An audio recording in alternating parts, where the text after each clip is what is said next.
Je vais essayer de parler à haute voix, autant que possible.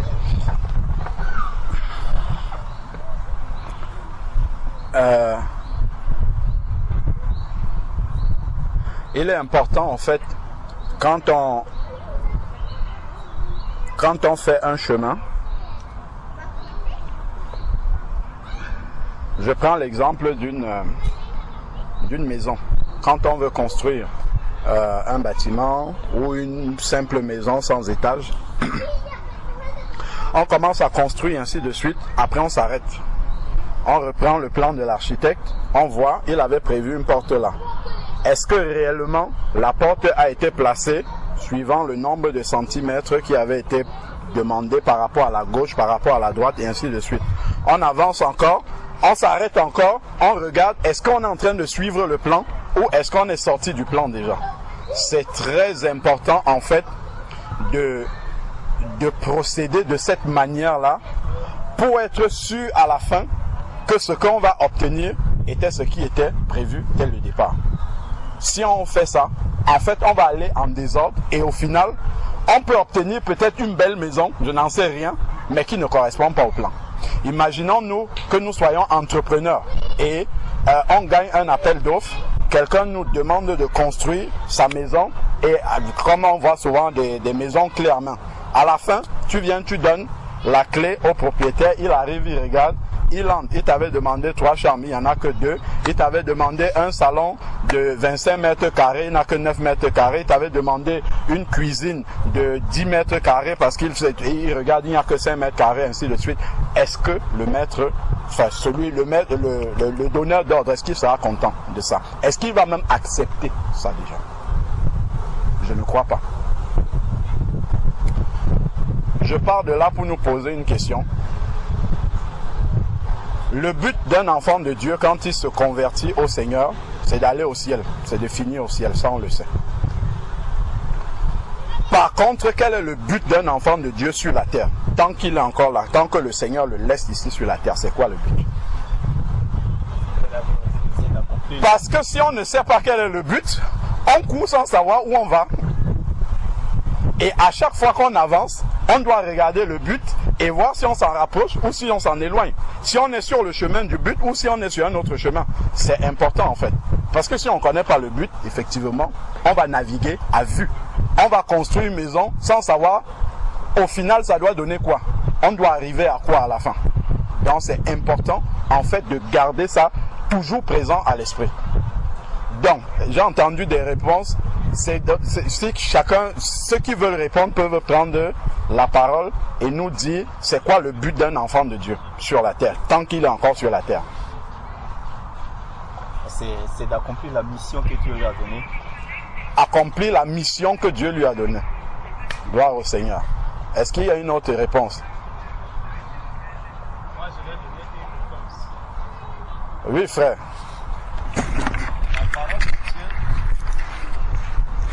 La parole de Dieu me dit que Jésus a quitté sa gloire pour venir sur cette terre pour sauver les humains. Donc il a pris la forme humaine. Étant devenu humain, c'était pour nous sauver, pour me sauver. C'est Jésus m'a montré le chemin que je dois suivre. Il est mort, il est ressuscité, il est retourné au Père. Et moi maintenant, l'ayant connu, l'ayant accepté, il me dit que je ne suis plus de ce monde, je ne suis plus de cette terre. Donc, je suis un être, comme on peut dire, un extraterrestre, mais posant les pieds sur la terre. Si je suis donc sur la terre, je ne suis pas de la terre, j'ai donc un travail à accomplir. C'était de faire le même travail que Jésus-Christ est venu faire sur la terre. Donc, apporter la lumière vers ceux qui sont dans les ténèbres, afin qu'eux aussi puissent être sauvés. De sorte que quand je meurs, si le Seigneur me retire le souffle de vie aujourd'hui, que ceux qui auront entendu la parole, peut-être au travers de ma bouche, puissent aussi continuer ce travail. Et comme ça, le royaume des cieux va accueillir le plus grand nombre de personnes. En tout cas, voilà la mission que moi j'ai compris que je dois faire sur la terre. Amen. Amen. On a reçu déjà un mini enseignement. Bon, si je résume ce que le frère a dit, c'est de poursuivre la mission de Jésus sur la terre. Amen. Bon, est-ce qu'il y a une autre réponse? Oui, frère. Moi, j'avais presque la même réponse que le frère Georges. Jésus, en partant, il nous a dit allez et faites de toutes les nations des disciples. Donc, c'est-à-dire à travers nous, il y aura un prolongement de Jésus-Christ sur la terre. Nous allons, à travers nous, je veux dire, la terre on va procréer des disciples de Jésus-Christ. Je veux dire, Jésus-Christ nous a demandé d'aller, d'évangéliser, de faire venir à lui des gens. Parce que le but même de l'Éternel, c'est de faire en sorte que tout le monde soit sauvé et que tout le monde parvienne à la connaissance de la vérité. Et c'est un peu ça le but.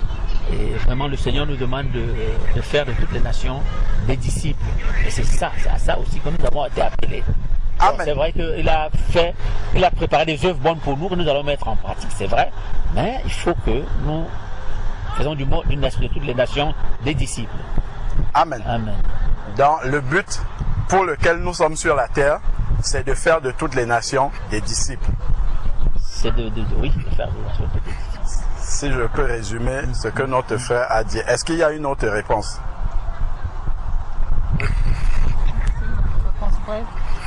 Moi, je dirais que la mission que nous avons sur Terre, c'est la mission d'ambassadeur sur Terre. Nous sommes comme une ambassade qui représentons le royaume de Dieu sur cette terre-là. D'accord, ça se rapproche de celle de frère Georges. Gloire au Seigneur, parce que en fait, en expliquant en d'autres mots, ça permet peut-être à tout le monde de mieux comprendre en fait ce qui se dit. Gloire à Dieu. Il y a encore... Oui. En fait, pour moi, il a dit, aimez-vous les uns les autres comme moi je vous ai aimé. Donc ma mission, c'est vraiment aimer, de faire tout vraiment au plus profond de moi-même pour aimer mes frères comme il m'a aimé d'abord et aimer les autres. Gloire à Dieu. Je reviens sur la question qui a été posée. Oui.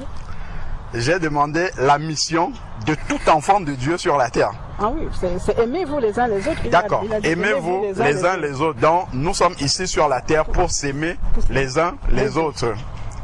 Est-ce que c'est complet? Comme lui, il nous a aimés. Comme il nous a aimés. Oui. Bon. Est-ce que ça résume la mission pour laquelle nous sommes sur la terre? Je pense que tout, enfin, d'après moi, tout dépend. Oui, bien sûr. De l'amour. Hein. Si on n'a pas l'amour, même si tu fais on dit sans l'amour. Tout dépend de l'amour. Tout part de l'amour. Tout part de l'amour. D'accord. Ok. Gloire à Dieu. Tout part de l'amour. Oui. Donc, ça complète en fait ce que les autres bien-aimés ont déjà dit. On a entendu poursuivre l'œuvre de Jésus. Le complément de ça, c'est qu'on ne peut pas poursuivre l'œuvre de Jésus sans l'amour. Sans l'amour. Bon, ok. Gloire à Dieu. Moi, je pense que le Seigneur m'appelle déjà à témoigner, déjà à reconnaître l'œuvre qu'il a accomplie dans ma vie et ensuite de témoigner auprès des hommes ce qu'il a accompli dans ma vie et aussi à suivre ses pas, marcher sur ses traces. D'accord. Marcher sur ses traces et témoigner aux hommes ce que Jésus a accompli dans sa vie. Et reconnaître aussi ce qu'il a fait pour moi. Et reconnaître ce qu'il a fait pour elle. C'est vrai que chacun l'a pris un peu comme une question personnelle, mais la question c'était pour tous les enfants de Dieu. Hein. La mission commune, en fait.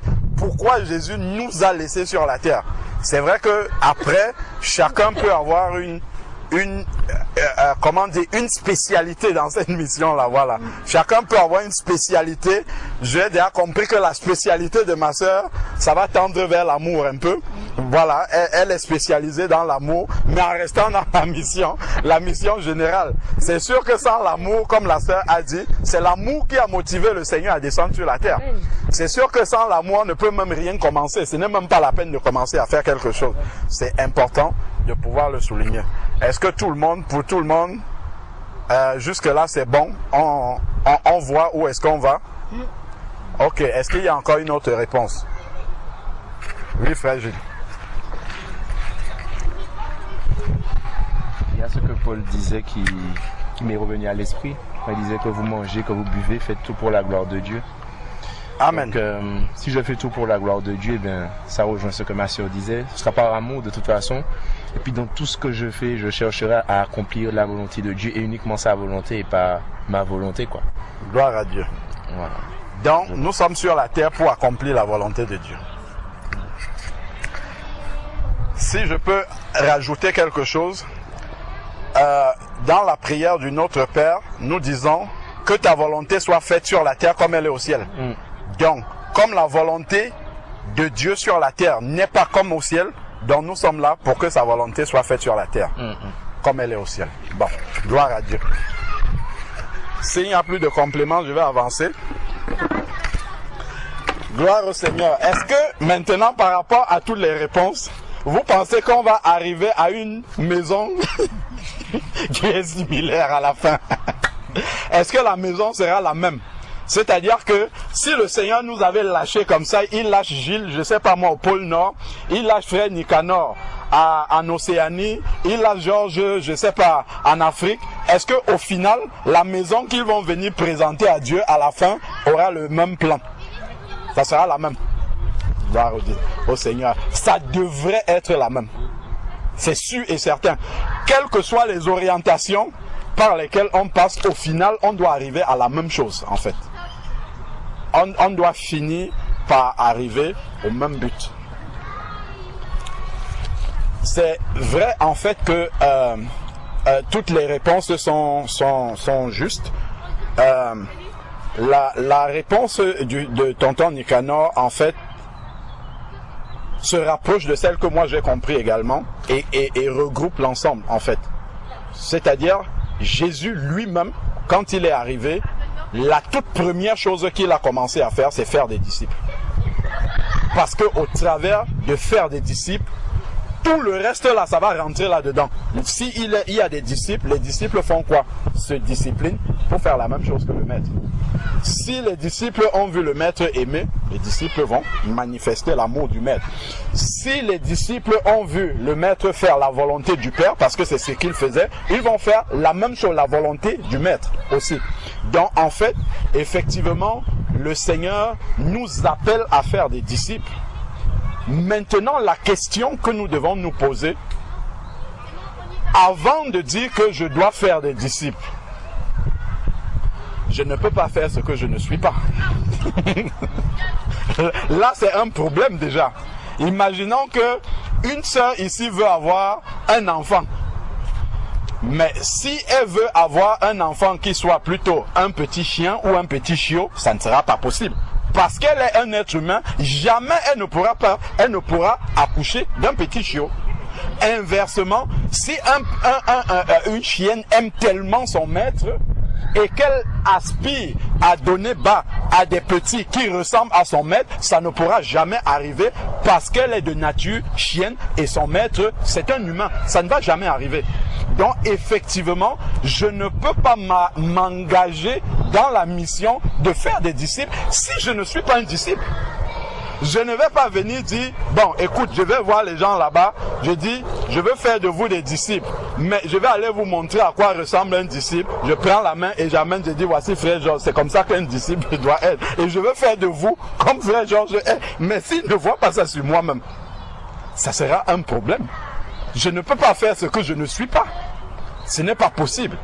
Donc effectivement, et là on rejoint donc ce que la sœur Solange disait tout à l'heure, de s'appuyer en fait sur ce que Jésus a fait pour toi-même.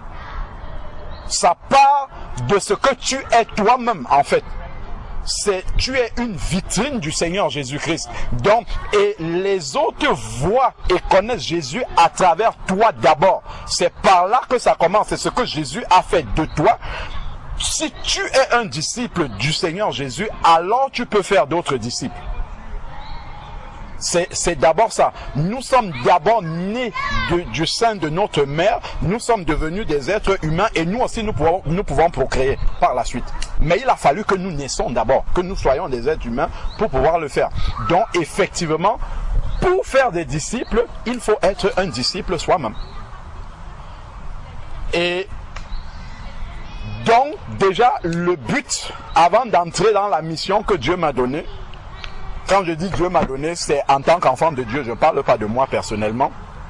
C'est que nous soyons d'abord des disciples. C'est d'abord par là que ça commence. Nous devons d'abord être des disciples du Seigneur. Une fois que nous sommes des disciples du Seigneur, nous entrons dans l'œuvre. Nous avons vu quand le Seigneur est arrivé,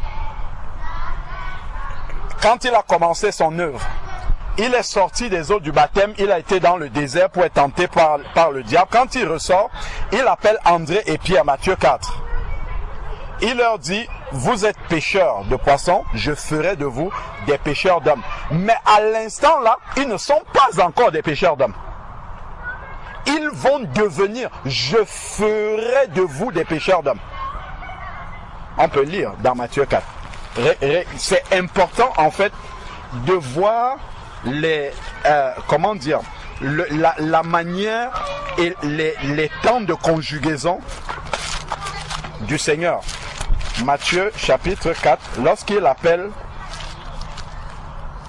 Pierre et André, Matthieu chapitre 4,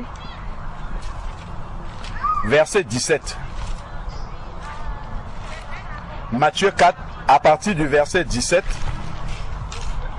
il est dit, dès lors Jésus commença à prêcher, il sort du désert, Jésus commença à prêcher et a dit, repentez-vous, car le royaume de Dieu est proche. Repentez-vous, car le royaume de Dieu est proche. Au bord de la mer de Galilée, il vit deux frères, Simon, appelé Pierre, et André son frère, qui jetaient des filets. En effet, ils étaient pêcheurs. Donc, Jésus va voir deux frères qui pêchaient du poisson. C'était leur métier. Et Jésus va leur dire quelque chose. Il leur dit, suivez-moi. Si on s'arrête là, regardons d'abord, la parole de Dieu nous donne d'abord une première parole qui est sortie de la bouche du Seigneur Jésus-Christ. Il a d'abord dit, repentez-vous. Est-ce que donc Simon et André peuvent suivre le Seigneur Jésus-Christ s'ils n'ont pas accompli d'abord la première parole qu'il a prononcée? Non.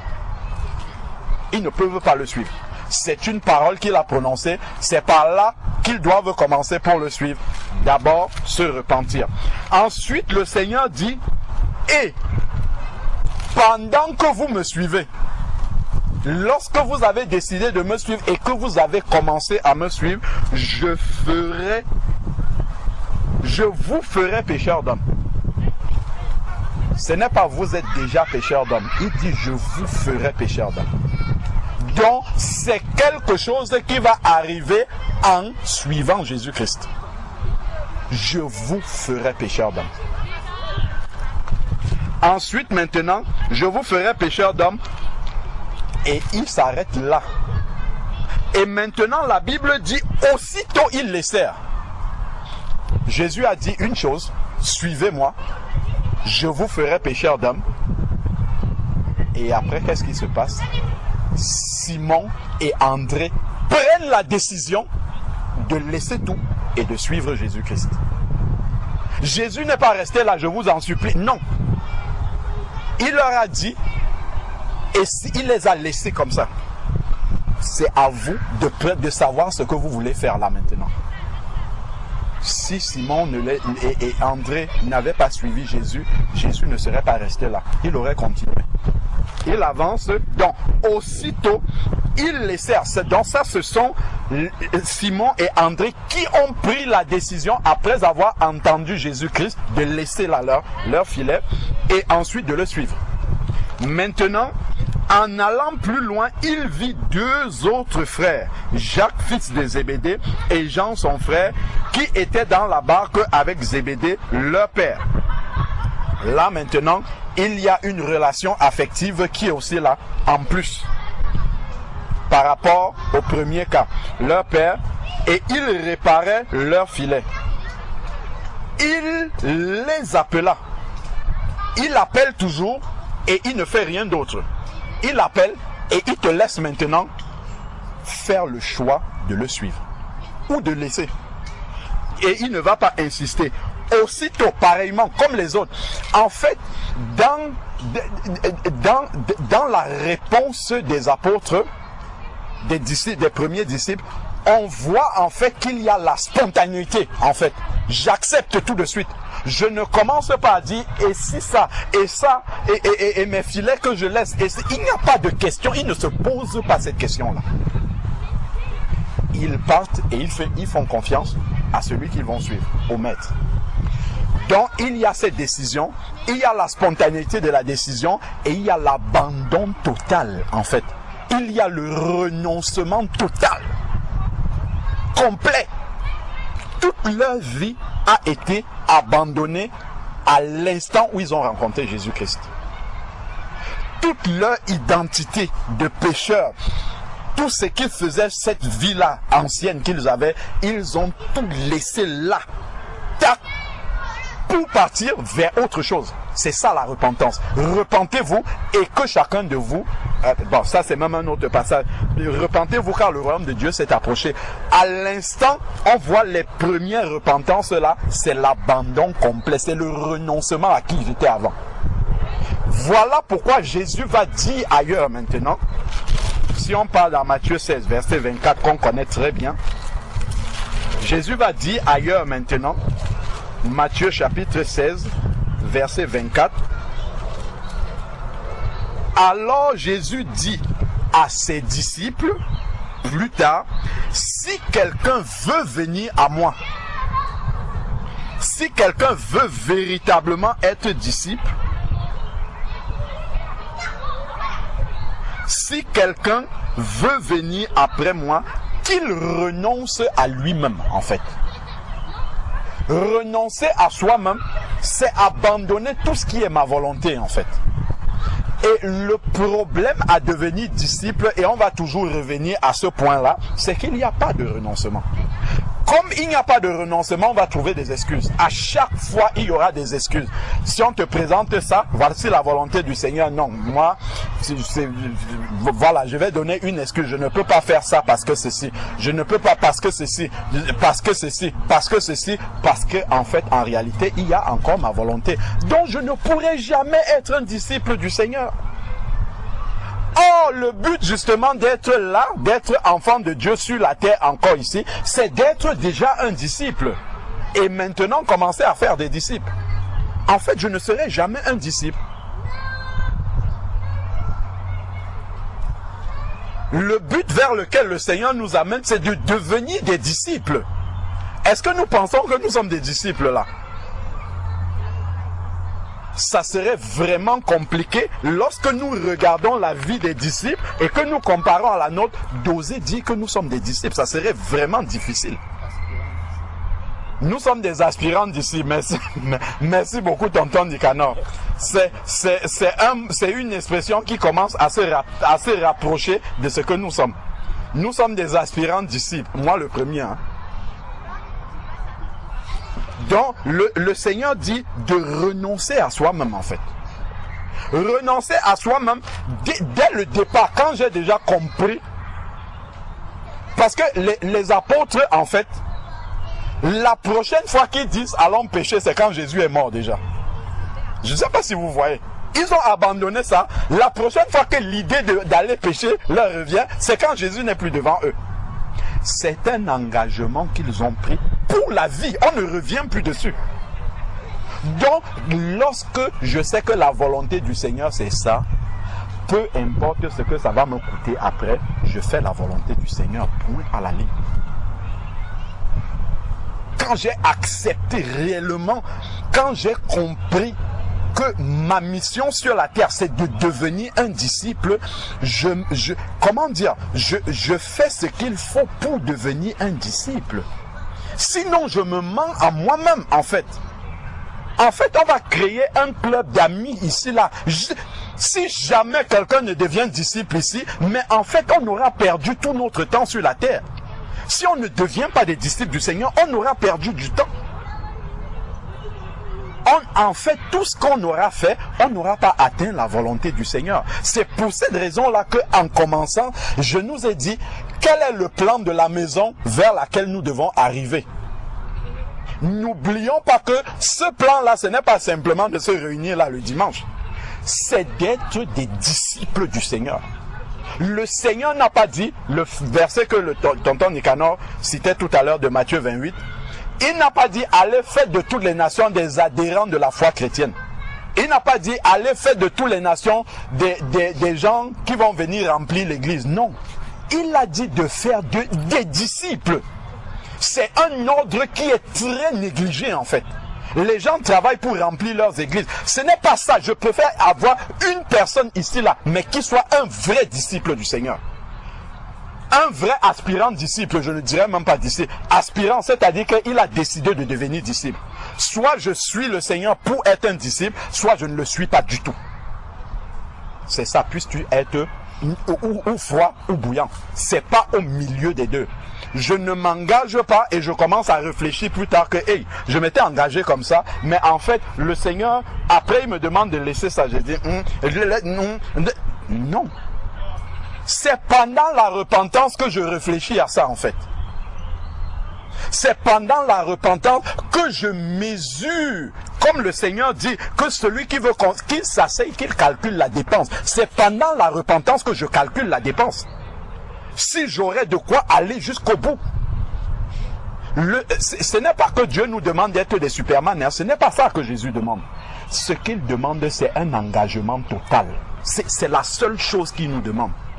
Est-ce que dans mon cœur, j'ai tranché net, je dois être un disciple, point barre. Quel que soit ce que ça va me coûter, le but c'est d'être un disciple.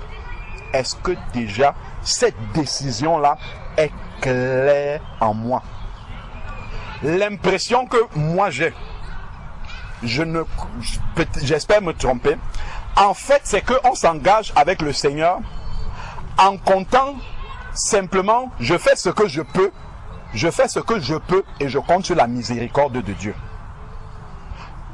Oui, Dieu est miséricordieux, il est grâce, ainsi de suite. Mais en fait, je ne peux pas mentir au Seigneur. Je ne peux pas dire au Seigneur que je suis ton enfant, je veux te suivre, mais dans la pratique, en fait, j'ai du mal vraiment. Je ne me donne pas les moyens, je me trouve simple des excuses à chaque fois pour ne pas faire la volonté du Seigneur. Ça veut dire qu'il y a un problème en fait. Et ce problème-là, c'est toujours à la base. Nous devons toujours, quand on court, revenir à la base. Quel engagement j'ai pris avec le Seigneur? Les disciples, ils ont tout laissé. Aussitôt, ils ont laissé leur filet. Souvent, je vais rester, je dis, waouh, Pierre a ressuscité Tabitha. Je m'en vais aussi au nom de Jésus. Tu étais là au début quand Pierre s'est engagé. Va aussi faire la même chose. Ça ne va pas arriver. Tu n'as pas la consécration de Pierre. Tu n'as pas la marche de Pierre. Tu n'as pas le renoncement de Pierre. Tu n'as pas l'abandon total de Pierre. Comment tu veux les résultats que Pierre a? Ce n'est pas possible en fait. Tu ne vas pas grandir jusqu'à avoir la même foi que Pierre parce que ta consécration n'est pas celle de Pierre. Ce n'est pas possible. Dieu n'a pas changé, c'est la vérité. Mais en face, on avait des personnes qui sont disciples. C'est des vrais disciples qu'il avait en face d'eux. Ce sont des vrais disciples qui viennent, qui accomplissent la volonté du Seigneur. Qui viennent, qui prient, la volonté de Dieu s'accomplit. Qui viennent, qui manifestent les œuvres du Seigneur. Ce sont des authentiques disciples en fait. C'est pas des aspirants. C'est pas des adhérents à la foi chrétienne qui font ça. Non. Ce sont des authentiques disciples du Seigneur. C'est important en fait de revenir déjà à la question de base essentielle. Est-ce que je suis déjà un disciple du Seigneur pour rechercher maintenant à accomplir les œuvres du Maître? C'est important en fait, sinon on va se tromper, sinon on va être frustré. Quand on ne va pas voir, on va dire, ah bon, la volonté de Dieu, bon, je lis dans la parole, mais je ne la vois pas, elle ne s'accomplit pas. Mais la question de Dieu accomplit cette volonté-là avec qui? Regardons avec qui est-ce qu'il est en train d'accomplir cette volonté? Il ne prend pas le premier passant. Ce n'était pas la foule qui accomplissait les miracles de Jésus, pas du tout. C'était ses disciples qui étaient avec lui, qui accomplissaient ces miracles-là, la volonté du Seigneur. Ce n'était pas les gens qui passaient, qui voyaient Jésus multiplier les pains, qui venaient s'asseoir, ils écoutaient 5 minutes, ils commençaient à manifester la volonté de Dieu. Non, pas du tout. C'était des personnes qui étaient consacrées avec Jésus tous les jours. C'est eux qui manifestaient réellement Christ.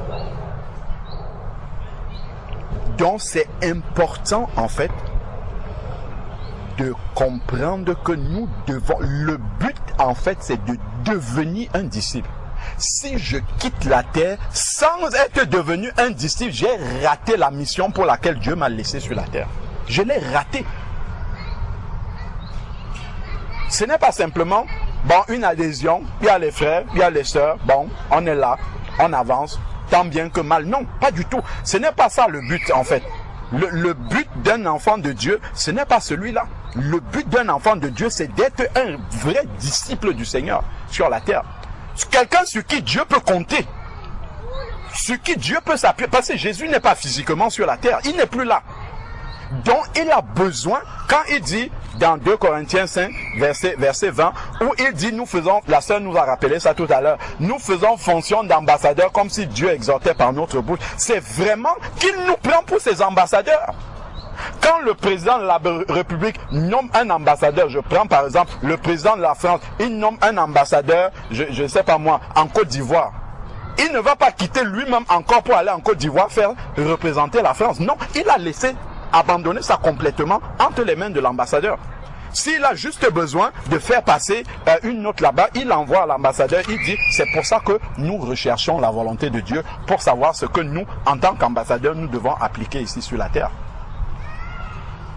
Donc le président ne va plus descendre de rester avec son ambassadeur pour appliquer la volonté, la volonté du pays avec lui. Non, l'ambassadeur est seul sur le terrain et il applique la volonté du maître. Il applique la volonté du pays. Donc, c'est la question justement, ambassadeur, disciple, est-ce que je me donne les moyens d'être un authentique disciple du Seigneur? Quand je regarde par exemple, est-ce que Frère Georges c'est un enseignant parfait? Frère Georges, est-ce que tu es un enseignant parfait? Loin de là. Moi, je suis loin d'être un enseignant parfait. Qui est l'enseignant parfait? Jésus-Christ est l'enseignant parfait. Combien de temps Jésus-Christ a mis pour faire des disciples? 3 ans et demi pour faire des disciples qui ont continué son œuvre. Il a mis 3. L'enseignant parfait, hein, je parle, on ne peut même pas commencer à s'approcher de vouloir nous comparer même avec l'ombre de Jésus-Christ. Il a mis 3 ans et demi pour faire des disciples. Il n'a pas mis 3 ans et demi en voyant les disciples dimanche après-midi seulement. Il a mis 3 ans et demi avec eux tous les jours. Il dormait avec eux. Il le voyait tous les jours. De temps en temps, il se retirait pour aller prier. Quand les disciples dormaient, après il revenait. Pour faire des disciples, l'enseignant parfait, il a mis 3 ans et demi tous les jours avec eux. Nous pensons que nous, en venant ici dimanche après-midi, en se voyant comme ça, avec des enseignants imparfaits, on va devenir des disciples. En fait, nous sommes en train de nous mentir, mes frères et sœurs. On se ment. On ne sera jamais des disciples. On n'est pas sur le chemin pour atteindre l'objectif. Ça, il ne faut pas se mentir. On n'est pas sur ce chemin-là. Il faut s'arrêter et regarder le modèle et se dire, est-ce que c'est de cette manière-là que je vais devenir un disciple? Ce n'est pas de cette façon-là. Encore, quand on parle de dimanche après-midi, de temps en temps, l'un vient, il saute 4 dimanches, après il vient. C'est pas du tourisme, mes frères et sœurs. Vous ne venez pas ici pour donner une dîme ou des offrandes à quelqu'un. Vous venez pour vous-même, pour chercher la face de Dieu, pour poser des questions. J'ai lu ça dans la semaine, je n'ai pas compris. Frère, expliquez-moi. Pour prier les uns pour les autres. C'est écrit dans Actes chapitre 2, verset 42. Dès qu'on a plongé les 3000 dans les eaux du baptême, la Bible nous dit, ils persévéraient dans l'enseignement des apôtres. Ils se voyaient tous les jours ils étaient assidus au temple. C'est écrit, ils rompaient le pain dans les maisons. C'est comme ça qu'on devient disciple. Ce n'est pas de temps en temps. La communion fraternelle, c'est optionnel. Ce n'est pas optionnel. L'enseignement des apôtres, ce n'est pas optionnel. La communion fraternelle, ce n'est pas une option. La fraction du pain, ce n'est pas une option. Les prières, ce n'est pas une option. Si je pars déjà sur le fait que pour moi, la prière c'est une option, je prie de temps en temps, je ne serai jamais un disciple, je ne connaîtrai pas la volonté du maître. Si je pars sur le fait que l'enseignement des apôtres, de temps en temps, quand j'ai du temps, j'écouterai un enseignement, mais je ne vais jamais devenir un disciple. Si je me dis de temps en temps, je vais méditer la parole de Dieu, mais je ne connaîtrai pas la volonté du maître. Je ne connaîtrai pas la volonté de Dieu pour moi-même. En fait, quand je deviens un enfant de Dieu et que je veux devenir un disciple, d'entrée de jeu, les 4 piliers là, je dois déjà comprendre que ce n'est pas une option pour moi. C'est pas une option. Sinon, je me trompe déjà. Quel est le maçon qui veut construire une maison, il n'a pas de ciment, il n'a pas de sable. C'est quel type de maison qu'il va construire? Je médite de temps en temps quand j'ai du temps. Je vais à la communion fraternelle s'il ne pleut pas, s'il fait beau, je vais aller. Je vais prier si j'ai du temps. Si mon réveil sonne, je prie. Si ça ne sonne pas, je ne prie pas. Et puis j'avance comme ça. La fraction du pain. Non, jamais. Je me trompe en fait. Je ne serai jamais un disciple. Donc je vais avancer. J'aurai peut-être une religion, un soupçon de foi. Mais en fait, Dieu ne va jamais se révéler profondément parce que je ne le cherche pas. En fait, soyons sûrs d'une chose, hein, c'est que Dieu ne force pas quelqu'un. Si tu fais le vide et que tu veux que Dieu remplisse, il remplira autant que tu as fait le vide, jusqu'à ce que ça soit plein. Mais si tu ne demandes pas, Dieu ne te donne pas. Si tu n'as pas soif, Dieu n'étanche pas ta soif. Dieu ne peut pas venir t'arrêter comme ça, il dit va à la communion fraternelle. Il ne va jamais faire ça. Dieu ne va pas venir te dire, hé, tu n'as pas envie de prier, lève-toi pour prier, le Saint-Esprit va te rappeler 1-2 fois, après il va te laisser. Le Saint-Esprit, comme les gens disent, je ne sais pas comment, est un gentleman, il respecte notre volonté. Il ne va pas te forcer plus que ça. S'il faut prier, Dieu va te montrer 2-3 fois qu'il faut prier. Après, il va te laisser. Si tu ne veux pas prier, il va te laisser. Il ne te force pas.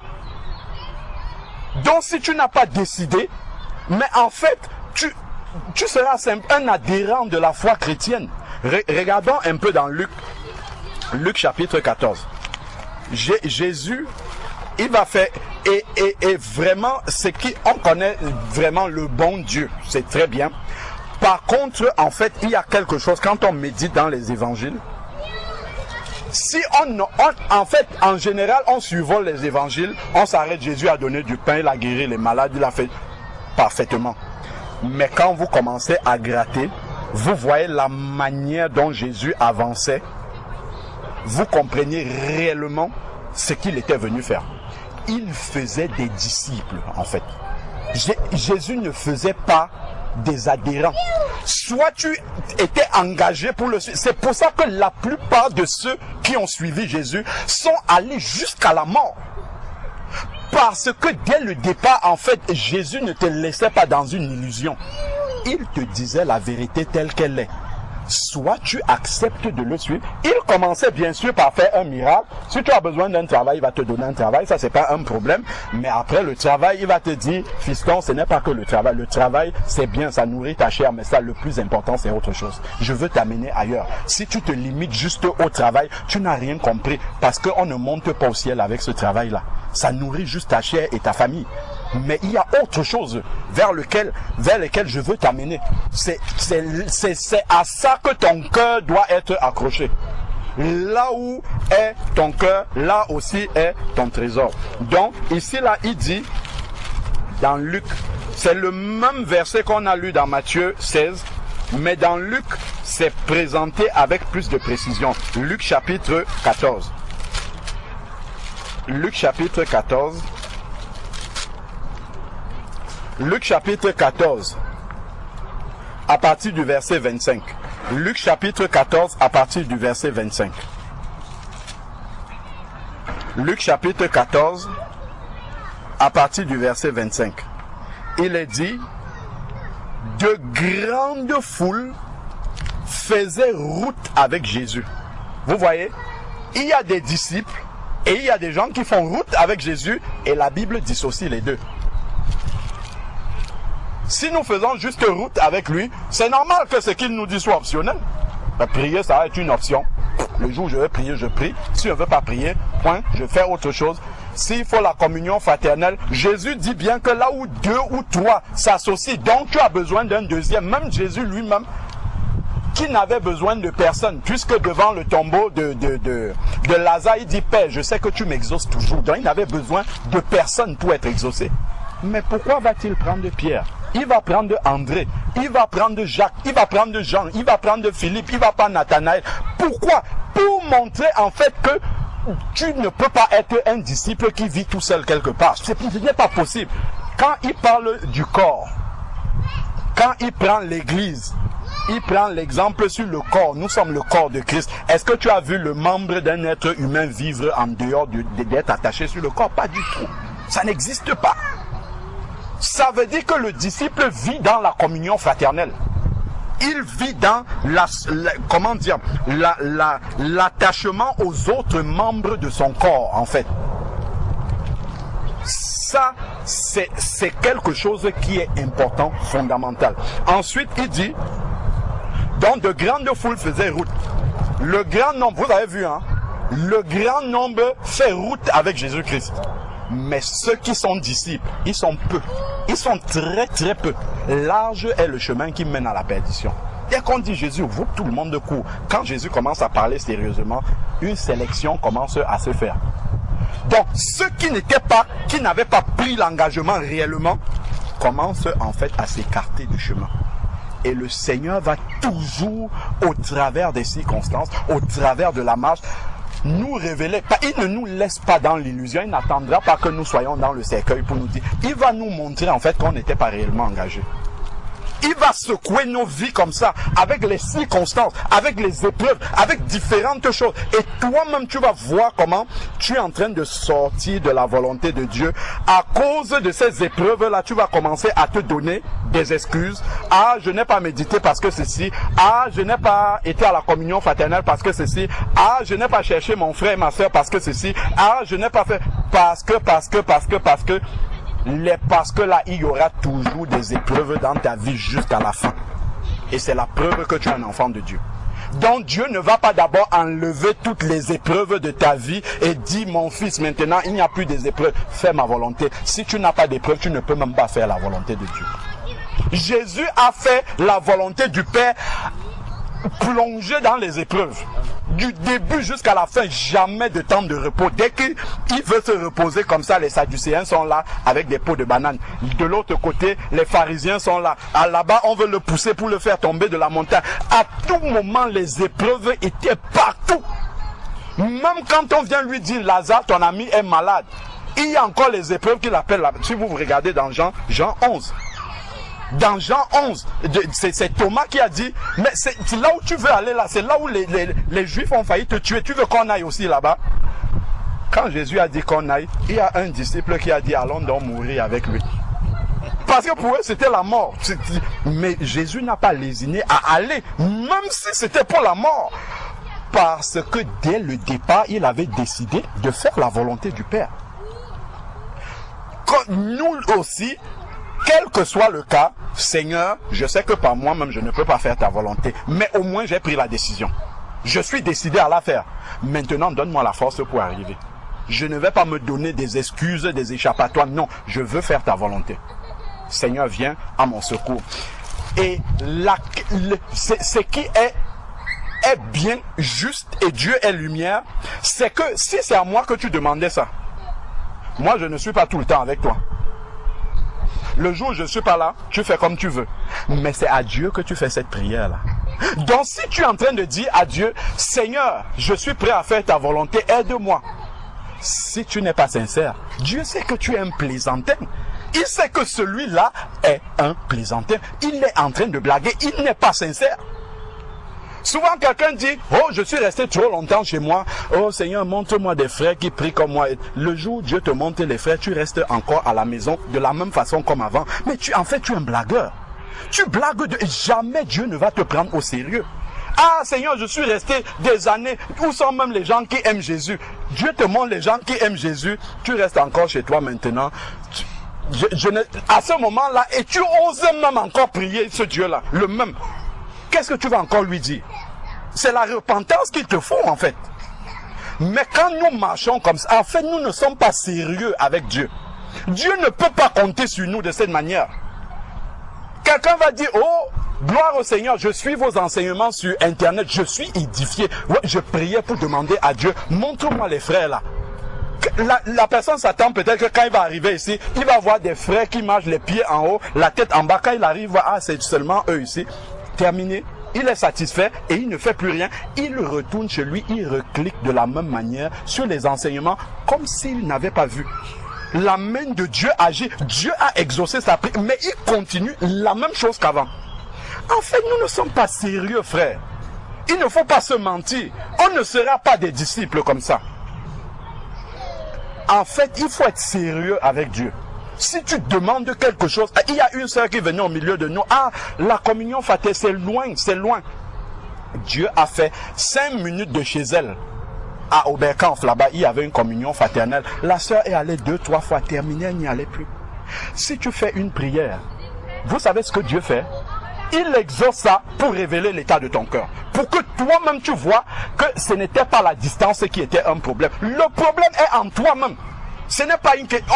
Tous les échappatoires que nous cherchons, en fait, c'est parce que nous ne voulons pas avouer que notre cœur devant Dieu n'est pas droit. Nous demandons des choses au Seigneur alors que nous ne sommes pas engagés pour justement, comment dire, nous ne sommes pas engagés pour faire la volonté de Dieu. Ah Seigneur, je n'ai pas encore la communion fraternelle, ce n'est que ça qui me manque ainsi. Lorsque Dieu te donne, tu ne viens plus.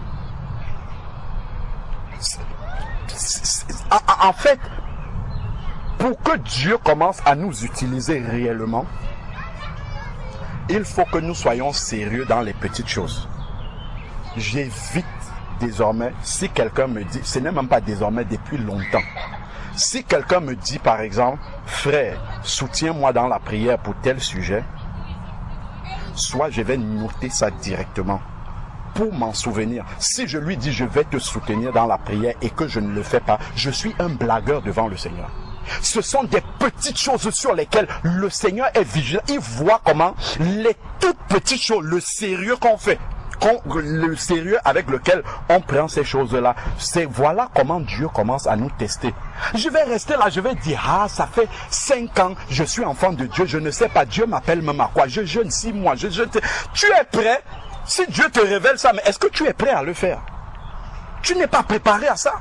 Tu n'as pas montré au Seigneur que tu es sérieux déjà dans les petites choses qu'il te montre.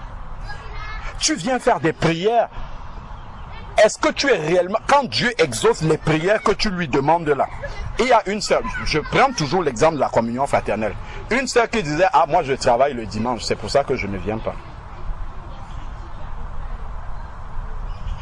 Après il y a le témoignage qui arrive ici là.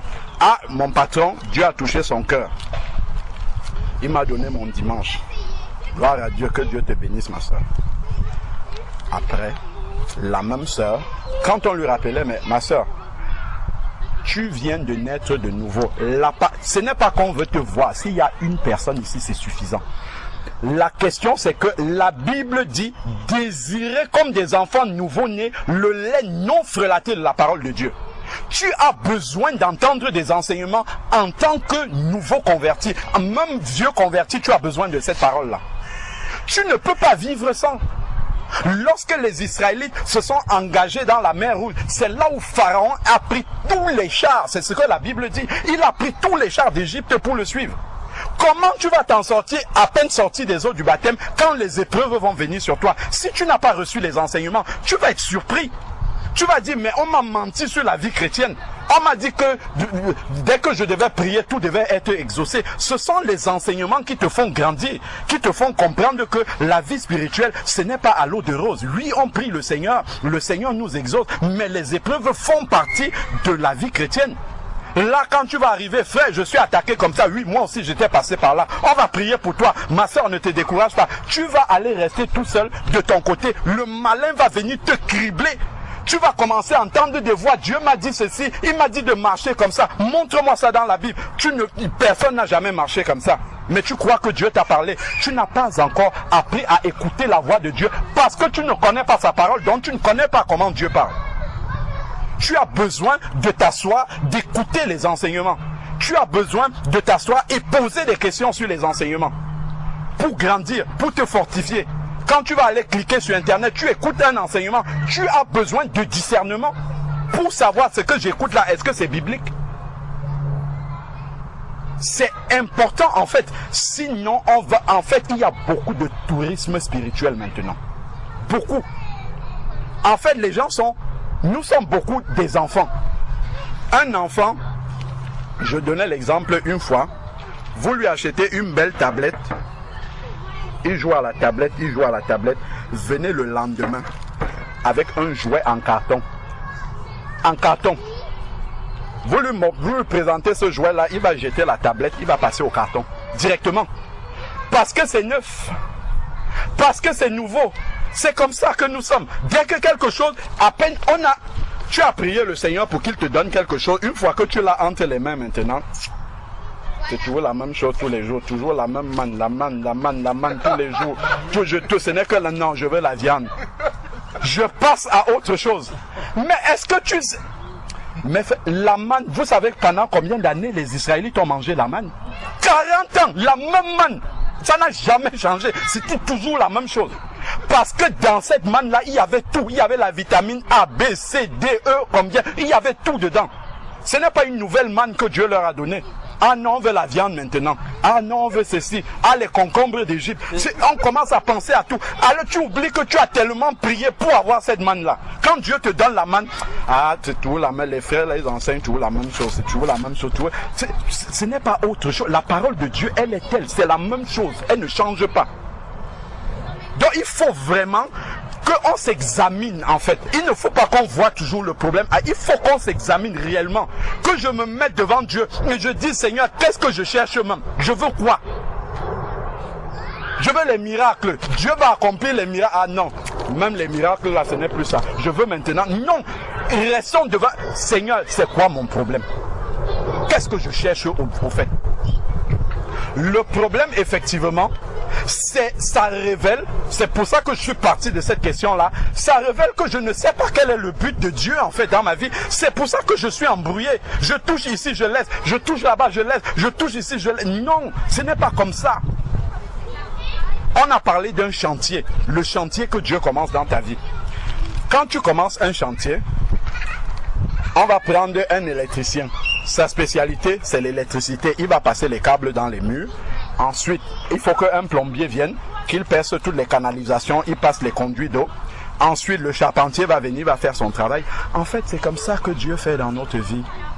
Quand on devient un enfant de Dieu, Dieu va peut-être envoyer chez Gilles. Gilles, c'est un électricien dans le domaine spirituel. Dieu lui a donné des enseignements qui correspondent à l'électricité dans ta maison. Dieu va te mettre auprès de Gilles pendant un moment. Pour que toute l'électricité soit faite. Après, Dieu lui-même qui t'avait envoyé chez Gilles, il va te dire c'est bon, l'électricité c'est terminé. Passe maintenant là-bas. Frère Jean, lui c'est un plombier. Il va faire la plomberie. Ainsi. Le problème c'est que je viens, je dis Dieu m'a envoyé. Dieu m'a envoyé chez vous. Ah, tu viens. Ah, c'est Dieu qui t'a envoyé. Ah, d'accord. Ok, demain, un autre. Ah, Dieu m'a aussi envoyé chez... Mais l'électricité est finie, la plomberie est finie. Donc, tu pars un bout d'électricité, un bout de plomberie, un bout de charpente, un bout... À la fin, ça donne une maison inhabitable. Voilà pourquoi les enfants de Dieu partent de groupe en groupe. Ils ne sont jamais affermis. Jamais. Parce que le travail que Dieu a commencé n'a pas été mené jusqu'au bout. La question d'abord, c'est que là où je suis, est-ce que c'est Dieu qui m'a envoyé? Je suis ici, là, tout le monde dit, Dieu m'a envoyé, j'ai écouté les enseignements. C'est une émotion, ce n'est pas Dieu qui t'a envoyé. Si Dieu t'envoie, tu vas rester là jusqu'à la fin, jusqu'à ce que le travail de Dieu soit fini complètement. Et quand tu vas te lever, quand tu vas te dire, mes frères et sœurs, le Seigneur me demande de vous quitter maintenant, ça sera une parole de Dieu, en fait. On saura que c'est Dieu qui a parlé. Personne ne va retenir ton habit. On va se mettre à genoux, on va prier pour toi. Seigneur, mon frère, ma soeur, continue ton chemin. La question, c'est que les enfants de Dieu sont légers avec leur vie spirituelle. En fait, on avance aveuglément, on tâtonne, on essaye ici, on essaye là-bas. Dieu n'est pas un Dieu de désordre. Restons au pied du Seigneur. Seigneur, c'est où que je dois recevoir l'enseignement?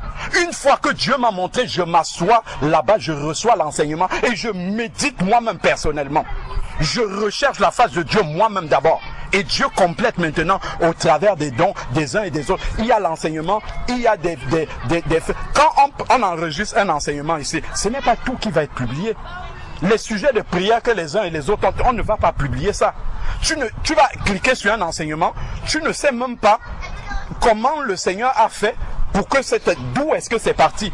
Or, le Seigneur t'a envoyé dans l'assemblée pour que tu reçoives tout ça dès le début. Ce n'est pas juste le message que tu dois recevoir. Ça part de la base, d'où est-ce que c'est parti. Comment le Seigneur a suscité ce message? Comment c'est arrivé? Le témoignage que le frère a donné avant que ça ne suscite un message, c'est peut-être un témoignage qui est pour toi, qui va t'aider dans ta marche. Mais toi, tu es resté chez toi, tu dis de toute manière, on va poster les enseignements sur Internet, je vais cliquer. Dieu sait, parce que tu as prié, il sait que si c'est lui qui t'a envoyé, il t'a envoyé là-bas pour accomplir ce travail-là. Et Dieu envoie les épreuves dans ta vie en fonction des enseignements qu'il t'a donnés. Pour ceux qui ont été, la plupart d'entre nous, on a fait un peu des études. Quand tu arrives à l'examen, on t'interroge sur quoi? On t'interroge sur le programme qui a été donné, défini par le conseil des enseignants. Si tu as séché les cours, c'est ton problème. Si tu as séché les cours, c'est ton problème. Voilà pourquoi on se retrouve devant les épreuves. On commence à crier, frère Alain, j'ai telle épreuve, frère Georges, venez, Il y avait les enseignements qui étaient pour toi, il y avait des témoignages qui étaient pour toi, il y avait des sujets de prière qui étaient pour toi. Si c'est Dieu qui t'avait envoyé, il a pourvu, il t'a donné tous les cours qu'il fallait. Il t'a donné tous les exercices, tous les travaux dirigés. Il avait tout prévu, mais si tu n'étais pas là, si tu n'étais pas en cours, Dieu va quand même t'interroger sur le programme qu'il avait prévu pour toi. Je dis bien si c'est Dieu qui t'a envoyé quelque part. Ben à ce moment-là, tu seras devant les épreuves. Souvent, on ne sait même pas que l'épreuve va commencer. On est dans l'épreuve, mais on ne sait même pas que c'est un test que Dieu est en train de nous faire passer. Quelqu'un te piétine dans le métro, tu lui donnes un coup. Et c'est après que... En fait, tu étais dans l'épreuve, tu as déjà raté, tu es passé à côté de l'épreuve. Dieu va envoyer un collègue de travail, il va venir te parler, tu vas rentrer dans la conversation. C'est au milieu de la conversation, quand il va sortir une parole grossière, tu vas dire, oh, donc en fait, c'est le malin qui était entré. Tu as déjà raté le test. Parce que tu n'es pas connecté. Donc, déjà, savoir que ma vie sera complètement jalonnée de tests parce que j'ai reçu les enseignements. C'est la première chose. Et ensuite, maintenant, lorsque je suis dans l'épreuve, il faut être armé pour passer l'épreuve. Si tu arrives comme ça, sans être préparé, sans être équipé pour l'épreuve, mais tu seras démuni, tu seras démoralisé, tu seras à terre. C'est là où tu vas commencer à chercher appui sur l'homme. La parole dit dans Jérémie 17, verset 5, maudit celui qui prend appui sur la chair. Maudit l'homme qui se confie en l'homme. Mais parce que tu n'as pas tes racines dans le Seigneur, tu vas commencer à chercher l'appui des hommes ailleurs. Si Dieu t'envoie ici, ce n'est pas frère Georges, frère Alain, frère Nicanor, ce n'est pas eux qui t'envoient. Ils t'envoient pour un enseignement en fait, que tu dois recevoir. Ils t'envoient pour donner aussi ce que tu as reçu. Il y a des gens qui sont là, qui ont besoin de ce que toi tu as reçu. Donc c'est important en fait, dès le début, de savoir qu'est-ce que le Seigneur attend, c'est que je sois un disciple. Pour devenir un disciple, qu'est-ce que le Seigneur a mis à ma disposition? Je dois persévérer dans quoi pour espérer devenir un disciple? Suis-je donc en train de persévérer là-dedans? Ça, si je ne me pose pas ces questions-là, ben je passerai complètement à côté. Donc c'est important en fait, vraiment, de ne pas chercher de ne pas chercher les raisons ailleurs, mais c'est de rester devant le Seigneur, d'être sincère devant Dieu et dire, Seigneur, je ne sais pas ce que je cherche. Je ne sais même pas quel est le but, pourquoi je suis un enfant de Dieu. J'ai compris le but maintenant. Seigneur, je ne suis pas sur ce chemin-là. Révèle-moi ce qui manque pour que je me mette réellement sur ce chemin-là. Je veux prendre une décision sincère. Si tu es sincère, je veux réellement prendre cette décision-là pour arriver au but. Je ne veux pas passer à côté de la mission que tu as pour moi. Quand Saul de Tarse rencontre Jésus-Christ sur le chemin de Damas dans Acte 9, il dit, que veux-tu que je fasse? Il va envoyer Ananias. Ananias va le baptiser. Il va demeurer quelque temps avec les disciples à Damas. Après, qu'est-ce que Dieu fait? Dieu va l'enlever. Dieu va l'envoyer en Arabie. On voit ça dans Galates. Il va rester 3 ans là-bas, au pied du Seigneur. Après, maintenant, Dieu va l'envoyer servir. Donc, il y a un temps de préparation, en fait. Il y a un temps de formation.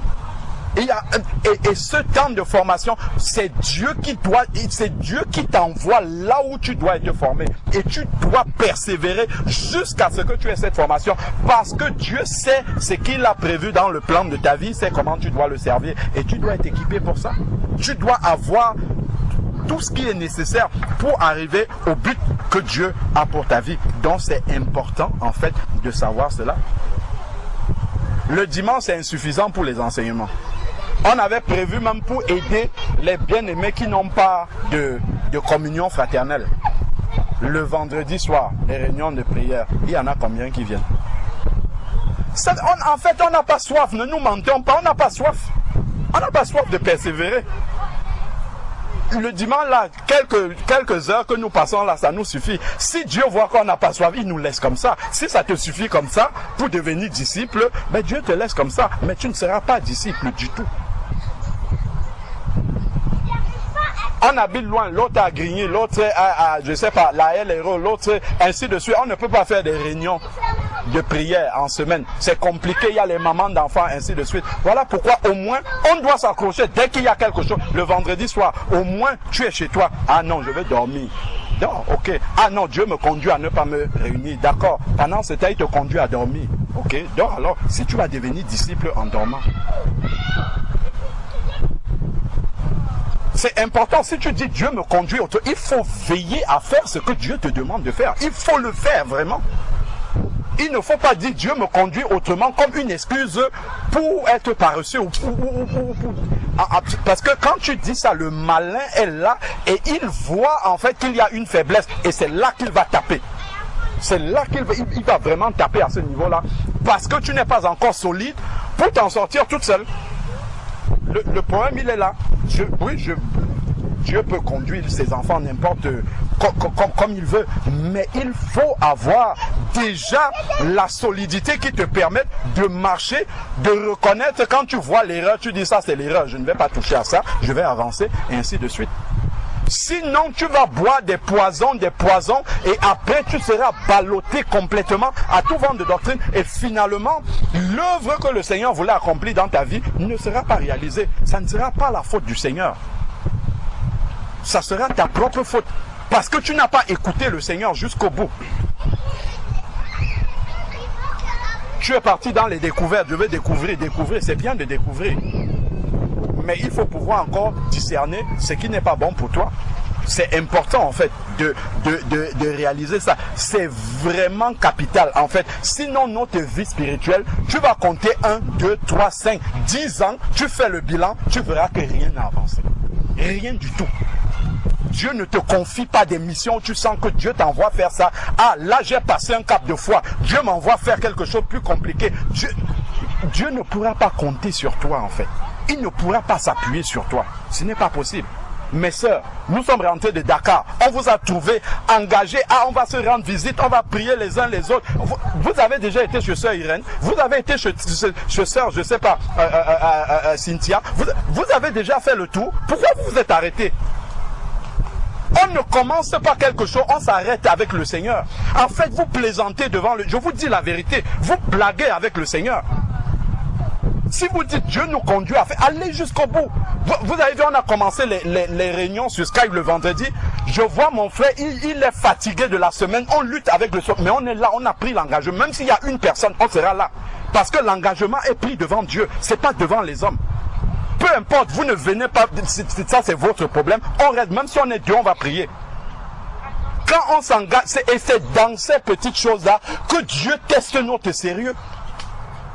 Ce n'est pas un mouvement de foule. Ah, maintenant ça nous plaît, on va se rendre visite les uns les autres. C'est Dieu qui nous conduit, on va aller prier chez Mama Tech. Après, dès qu'on a fait 2, 3, chacun retourne à ses occupations. Ah non, les filets là même qu'on avait laissés, on va reprendre nos filets, on va continuer la pêche. Non!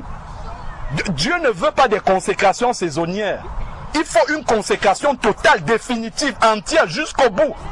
Quand on s'engage à faire un travail pour le Seigneur, on le fait jusqu'au bout. Même si tout le monde t'abandonne. Tout le monde a abandonné Jésus, y compris ses disciples, il est allé jusqu'à la croix. Il est allé jusqu'à la croix. Il aurait pu dire, Pierre, même toi tu me laisses. Père, c'est trop dur, je vais laisser aussi. Non, il est allé jusqu'au bout. Et c'est ça, c'est ce genre de disciple-là que le Seigneur recherche. Quand tu t'engages, tu dis, je vais faire ceci, tu le fais jusqu'au bout. Qu'il vente, qu'il neige. Si c'est Dieu qui t'a demandé de le faire, tu fais jusqu'à la fin. Mais même si tout le monde a abandonné le travail là, si c'est que une d'entre vous avait reçu ça à partager avec celle qui a reçu ça, va jusqu'au bout. Même s'il faut que tu ailles seul sur les seuls, va seul jusqu'au bout. Dieu regardera ta consécration et il te donnera le travail qui correspond à ce qu'il faut que tu fasses. Sinon, on sera toujours des plaisantins devant Dieu. On commence ici, on ne finit pas. On commence là-bas, on ne finit pas. On commence un travail pour Dieu, on laisse en cours. Ainsi de suite. Dieu ne veut pas des choses inachevées. Il vaut mieux commencer. Ne pas prendre un travail qui va comment dire, qui va te faire écouler parce que tu veux montrer le zèle. Le zèle, c'est très bien, mais il faut avoir la politique de son zèle jusqu'au bout. Ne commence pas quelque chose qui va t'abandonner en chemin.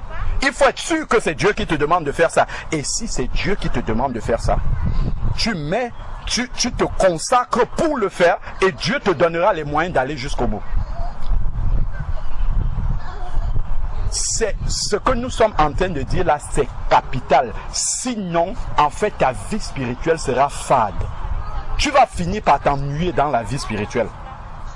Et tu vas chercher maintenant les problèmes chez les autres. Le problème, c'est pas c'est chez toi-même. C'est ta propre consécration qui a un problème. Il y a un engagement qui n'a pas été total. Tu t'es engagé en partie, peut-être sur une émotion. Tu as commencé quelque chose sur une émotion et tu t'arrêtes. La Bible dit, je ne sais pas, c'est Galate qui dit, vous courez bien, pourquoi vous êtes arrêté? Parce que cette course-là a commencé comment d'abord? Cette course-là, est-ce que c'était au pied du Seigneur qu'on a commencé la course? Ou bien, bon, tu as une émotion, je vais faire ça. Tu commences, tac, tac, tac, après tu t'arrêtes. Non, c'est vraiment important de se remettre en question sur ces petites choses-là. Et ça va nous montrer, en fait, le Seigneur va mettre le doigt sur ces choses-là et dire non, là, tu es encore léger. Tu es encore léger là-dessus, il faut, ça peut être petit comme ça, mais il faut le faire entièrement. Il veut des cœurs entiers, entièrement consacrés, pas à moitié, pas à 99, à 100%. C'est de cette manière-là. Si un disciple n'a pas envie d'être utilisé par son maître, c'est pas la peine. En fait, on va encombrer la terre pour rien. Si Dieu nous laisse sur la terre, c'est pour nous utiliser. C'est pas pourquoi on encombre la terre et dit le nombre de chrétiens c'est 3 milliards. Ça importe peu au Seigneur. S'il nous laisse, c'est pour travailler. Nous devons être équipés et consacrés pour faire cela. Pour arriver à cela. Ah, je discerne qu'au milieu de vous, il manque ceci, il manque le don de prophétie. Je vais me consacrer, je vais prier jusqu'à ce que le Seigneur donne le don de prophétie dans l'église. Ce n'est pas, ah, Dieu ne vous bénit même pas, moi je vais aller voir ailleurs. Non, jamais. Je discerne, il y a un besoin qu'il n'y a pas, je vais me consacrer pour que Dieu, soit il m'utilise, soit qu'il suscite un frère pour avoir ça. C'est comme ça qu'on travaille pour l'œuvre du Seigneur. C'est comme ça en fait que, et quand tu vas prendre cette décision-là, ne prends pas ça sous le coup d'une émotion.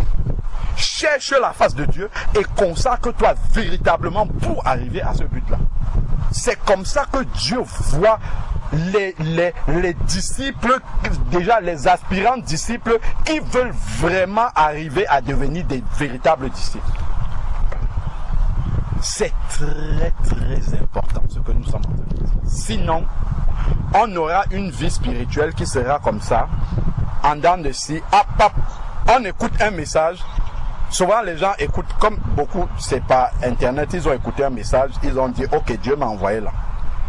Quelqu'un écoute les messages, il dit ah, amen, il clique, suivant, amen, il clique, il prie, Dieu l'envoie, il vient là maintenant, on avance. Après il y a une situation, on s'assoit devant la parole de Dieu, on lui dit selon la parole de Dieu, voici ce que le Seigneur demande de faire. Ah, frère, vous ne m'aimez pas. Il oublie que ce qu'on est en train d'appliquer là, c'est ce qu'il disait amen quand il cliquait sur internet. C'est ça que nous sommes en train d'appliquer. Maintenant que ça s'applique sur... Non frère, moi, je vais me retirer d'abord, je vais aller prier. Mais il ne suffit pas de dire amen à un message pour que ça soit vrai dans notre vie. Hein. Il ne suffit pas de dire, on peut dire amen, c'est bien. Mais après, le Seigneur va te... Nous-mêmes, on n'est pas exemple de ça. Hein. Nous-mêmes qui prêchons, ce que nous prêchons, Dieu nous met d'abord au pied du mur par rapport à ces messages que nous prêchons là. Donc, quand tu dis amen, le Seigneur dit, ah, tu as dit amen ma fille. Ok, ben c'est bien, gloire au Seigneur. Bien, je vais maintenant te tester par rapport à ça. Quand il te teste maintenant, tu dis, hey, ça c'est encore quoi ça? Je pensais que vous étiez comme... Alors c'est des enseignements que tu écoutais, c'est ça juste qui est en train de s'appliquer. Donc c'est important en fait de ne pas être des chrétiens émotionnels. C'est important de ne pas être dans le feu de paille. Dans la vie chrétienne, c'est une course de résistance et c'est l'arrivée qui compte, ce n'est pas le départ. Je peux m'engager, je passe dans des eaux du baptême avec un témoignage époustouflant. J'étais, je ne sais pas moi, un ancien gangster, Dieu m'a sorti de là, je deviens même un prédicateur. Si à la fin je n'ai plus l'Esprit de Dieu, je ne vais pas au ciel. Je peux avoir accompli tous les miracles que je veux et ressusciter des morts. Nous prenons souvent le cas de Salomon. Salomon a écrit les proverbes, il a écrit certains psaumes, il a écrit l'Ecclésiaste, il a écrit Cantique des Cantiques. Quand vous lisez ça, c'est une sagesse extraordinaire. Il a eu la gloire que Dieu lui a donnée, la sagesse de Dieu. Aujourd'hui, personne ne peut dire si Salomon est sauvé. Personne. Parce que son cœur s'est éloigné de Dieu. Parce que à la fin de ses jours, c'est la fin d'une chose qui vaut mieux que son commencement. À la fin de ses jours, son cœur s'est tordu. Son cœur a laissé le Seigneur pour pencher vers autre chose. Et tout ça, c'est la manière dont nous nous consacrons dès le début. Il faut que le cœur soit entier. La taille des tribulations, des épreuves qui vont arriver, ça n'impressionne pas le Seigneur. Le Seigneur dit dans 1 Corinthiens chapitre 10 verset 13, il ne laisse arriver dans notre vie aucune tentation qui ne soit humaine, donc qui ne soit supportable par nous. Quand il laisse l'épreuve arriver, c'est parce qu'il juge que nous pouvons supporter. La première chose, c'est déjà d'être sûr. Quand l'épreuve arrive, ne dis pas, oh, c'est trop difficile pour moi, pas du tout. Si Dieu a laissé arriver, c'est que tu peux supporter. C'est que tu peux aller jusqu'au bout. Maintenant, la Bible nous dit que dans l'épreuve aussi, il donne le moyen de s'en sortir pour que nous puissions supporter. C'est parce que tu sais que si Dieu a laissé cette épreuve arriver, c'est ce qu'on disait tout à l'heure aux frères. Tu es au chômage, ne t'inquiète pas. Si Dieu sait que tu es son enfant, c'est lui qui pourvoit à tes besoins. S'il a laissé le chômage arriver, il sait par quel moyen tu vas sortir de ce chômage. Point. Tu n'as même pas à te déranger. La question, c'est de savoir, Seigneur, dans ce chômage-là, qu'est-ce que tu attends de moi? Comment tu attends que je réagisse? C'est important. Moi, je suis passé, après 10 ans de travail, par 1 an et demi de chômage, qui arrivait brutalement comme ça. Mais la question, je n'ai pas comment. Quand je suis sorti, je voulais commencer à chercher le travail. L'Esprit de Dieu, arrête ça vite. Reste devant le Seigneur. Seigneur, pourquoi tu as permis ça? Qu'est-ce que tu attends de moi? Qu'est-ce que tu veux que je fasse? Si tu as permis ça, tu sais pourquoi. Il y a une raison. Je peux pas travailler 10 ans, ça s'arrête pour rien. Il n'y a pas de hasard dans la vie d'un enfant de Dieu. Seigneur, c'est de quelle manière que je dois... C'est qu'est-ce que tu veux faire grandir dans ma foi? Qu'est-ce que je dois comprendre dans cette épreuve qui est en train d'arriver? C'est ça qui était le plus important. Le jour où le Seigneur a décidé que c'est la fin, ça s'est passé comme une lettre à la poste. Et le Seigneur a permis que je vois que ce n'était pas par moi-même. Parce que le recruteur a mis le doigt sur les trous, sur le CV, il a mis le doigt sur tout ce qui n'allait pas. Il a dit ça, ce n'est pas bon, ça, ce n'est pas bon, ça, ce n'est pas bon. Et le lendemain, il dit, je vais vous prendre, quand même. C'est Dieu qui fait ça. Donc, Dieu, il est capable de débloquer des situations qui ont duré des années et des années. Donc, ce n'est pas la manière dont on sort de l'épreuve, ce n'est pas ça qui est important. Le plus important, c'est de dire, Seigneur, ok, l'épreuve est là. Tu as permis que ça arrive, donc tu attends quelque chose de moi. Il y a quelque chose qui doit grandir en moi. C'est quoi cette chose-là? Comment tu veux que je réagisse dans cette épreuve-là? Je sais qu'à un moment donné, tu vas ouvrir une porte pour continuer, pour avancer. Mais je ne veux pas avancer sans avoir reçu ce pourquoi tu m'as mis dans l'épreuve. Parce que si tu sors d'une épreuve sans avoir compris la leçon, ne t'inquiète pas. Dieu est très patient. Devant toi, la même épreuve va se présenter. Que tu le veuilles ou pas, Dieu il t'aime tellement pour te laisser avancer sans te tester. Donc il va remettre la même épreuve sous une autre forme.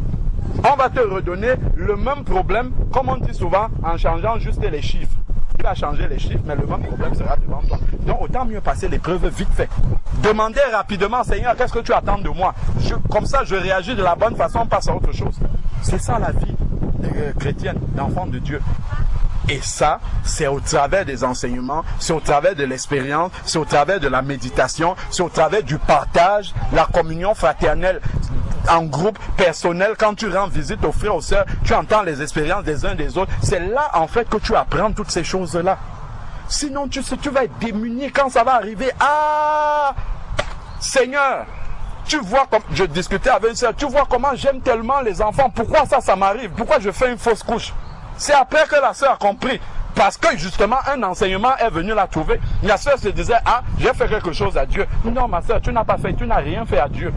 Il ne t'a pas fait faire une faute parce que tu lui as fait quelque chose. C'est une épreuve que tu dois traverser. Tu dois demander au Seigneur, Seigneur, qu'est-ce que tu veux travailler en moi? Il y a quelque chose sur lequel tu veux me faire comprendre des choses. C'est quoi que je dois comprendre? C'est ça. Et c'est une jeune sœur justement aussi qui est passée dans les eaux du baptême. Et je crois justement qu'elle n'a pas reçu les enseignements. Elle n'a pas les bases qu'il lui faut. Donc devant cette situation, elle est démunie. Ah, mais Dieu ne m'aime plus. Ah, Dieu, j'ai prié quand même pour avoir l'enfant. Dieu m'a béni. Mais pourquoi ça arrive? Ah, donc on voit vraiment en fait que on a besoin en fait de comprendre et ce sont des choses qui se recoupent, qui se complètent. Les enseignements, les témoignages des uns des autres, la prière ensemble. Tout cela, en fait, Dieu a prévu ça parce qu'il sait les épreuves qui vont arriver devant toi pour arriver à te former. Donc, c'est important, en fait, de vraiment faire ce diagnostic-là devant le Seigneur et dire, Seigneur, où est-ce que je vais? Où est-ce que je vais? Est-ce que je me suis donné les moyens pour y arriver? Est-ce que je me suis consacré comme il le faut pour arriver à cela? Donc vraiment, c'était un petit message pour réveiller notre conscience afin qu'on ne s'endorme pas. On ne s'endorme pas et qu'on dise, bon, tout va bien de temps en temps. Je vais à la communion fraternelle, c'est déjà pas mal. Je médite quand je peux, je prie. C'est bon, Dieu est content de moi. Ça, ce n'est pas ce que Dieu attend de nous. Dieu attend que nous devenions des vrais disciples sur la terre. Et pour savoir c'est quoi un disciple, on a la description des disciples à partir de Actes des Apôtres, surtout quand Jésus n'est plus avec eux physiquement. À partir de Actes jusqu'à la fin, on voit c'est quoi la vie des disciples. Et cela nous permet de savoir ce à quoi Dieu veut que nous arrivions. C'est à ça. C'est à ça que Dieu veut que nous... Nous, on regarde juste les résultats des disciples et on dit, Seigneur, mais tu as dit que voilà, les résultats pour tes enfants, on veut la même chose. Ah, ce n'est pas aussi simple que ça. C'est bien les résultats, mais avant ça, il y a un prix qu'on paye pour avoir ces résultats-là. Il y a un prix qu'on paye. Pour atteindre, c'est clair que c'est la foi qui donne tout cela. Mais pour atteindre ce niveau de foi-là, il y a un travail à faire. Même les épreuves, tout ça participe à faire grandir notre foi. Quand tu as déjà, si aujourd'hui, si demain je perds mon travail, ça ne va plus m'inquiéter comme la première fois. Parce que c'est déjà arrivé. C'est une épreuve que j'ai déjà passée. Je sais maintenant que aujourd'hui, je ne dépends plus de ça. Puis j'ai compris cette leçon-là. Mais avant, la première fois quand ça arrive, ah, là, tu es un peu désemparé, tu ne sais pas. La prochaine fois, si ça arrive à Franck, ça ne sera plus comme la première fois. Il aura compris beaucoup de choses. Donc, c'est important, en fait, de réaliser tous ces aspects-là. Dieu ne permet pas quelque chose dans notre vie pour rien. Il sait où est-ce qu'il veut nous amener. Mais moi, déjà, je dois faire l'examen devant le Seigneur pour savoir est-ce que je suis en train d'aller sur le bon chemin. Est-ce que c'est le plan de la maison du Seigneur tel que je vois dans sa parole? Est-ce que ce sont ces murs-là? Est-ce que ça respecte le plan qui va donner la maison finale que le Seigneur a prévu dans sa parole? Donc, vraiment, voilà ce sur quoi le Seigneur a déposé dans mon cœur que nous puissions méditer là-dessus. C'est un message à méditer personnellement chacun. C'est vraiment, on doit rester devant le Seigneur et se poser les bonnes questions devant le Seigneur afin que on ne puisse pas se leurrer. En fait, il ne faut pas se tromper sur la vie spirituelle. C'est trop important pour se tromper là-dessus. C'est vrai. Et ça part de la sincérité que nous avons devant le Seigneur, pas devant les hommes. On peut prendre des engagements devant les hommes, tout ça, ça ne sert à rien. Le plus important, c'est l'engagement que nous prenons devant le Seigneur. Et nous devons marcher selon cet engagement. Amen. Amen.